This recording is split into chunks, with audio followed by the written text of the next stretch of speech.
ہماری تیاری کیا ہے اگر اچانک جانے پڑے اس کی بارگاہ میں؟ کیا تیاری؟ روز دیکھ رہے ہیں نا، کچھ لوگ روڈ پہ چڑھے تھے پہنچ نہیں سکے، ہاسپٹل گئے تھے پہنچ نہیں سکے، کچھ لوگ کسی فیلڈ میں کام کر رہے تھے ڈگری نہیں مل سکی، جا ہی نہیں سکے، وقت آ گیا۔ تو اگر وہ ٹائم آ جاتا ہے اس کی بارگاہ میں حاضر ہونا پڑ جاتا ہے، تیاری کیا ہے؟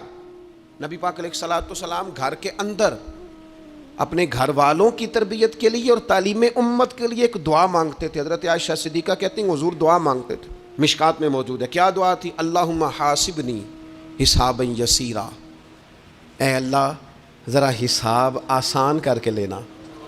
یہ حضور تعلیم امت کے لیے دعا مانگتے، اللہ حساب ذرا آسان کر کے لیجیے، مالک کرم فرمانا۔ حضرت عائشہ صدیقہ رضی اللہ تعالیٰ عنہ ارشاد فرماتی ہیں میں نے عرض کیا یا رسول اللہ صلی اللہ تعالیٰ علیہ وسلم یہ آسان حساب کا کیا مطلب ہے؟ تو حضور فرمانے لگے عائشہ آسان حساب کا مطلب یہ ہے کہ رب کریم بندے کے نامہ اعمال پر نظر ڈالے گا اور پھر اللہ تبارک و تعالیٰ اس سے درگزر فرما دے گا۔ یہ آسان حساب ہے، پتہ مالک کو ہے اس نے کیا کیا ہے، پر کریم ہے نا۔ عدل کریں تے تھر تھر کمبن، اچیاں شانہ والے تے جے فضل کریں تے پھر بخشے جامن میرے جے منہ کالے، نظر کرے گا پھر معاف فرما دے گا۔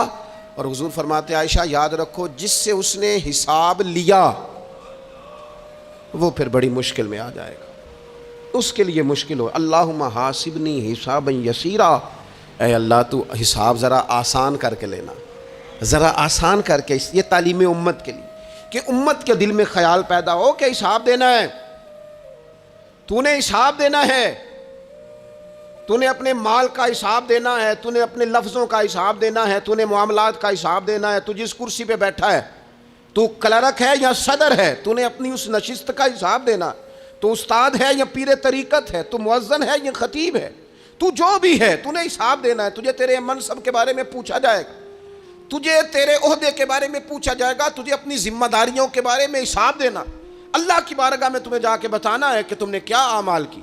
اس تصور کو پکا کریں۔